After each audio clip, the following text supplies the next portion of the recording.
today. There's a former employee, Patty Miller, that worked hard on this for it's been a partnership between state, federal, the city of Kotzebue and others.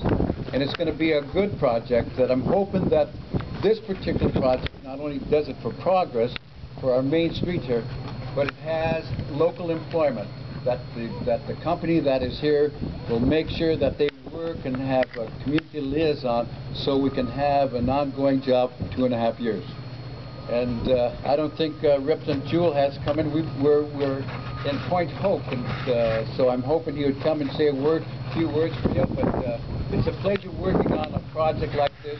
And I just want to leave with that I serve with Sean Pennell, the Lieutenant Governor, and it's going to be a great pleasure when you see him work on rural Alaska issues, and he has come to our communities in the past. And it's going to be a pleasure working with him also. And we will continue to bring him up here and show him the things we need, not only in Kotzebue, but in our region. Thank you very much.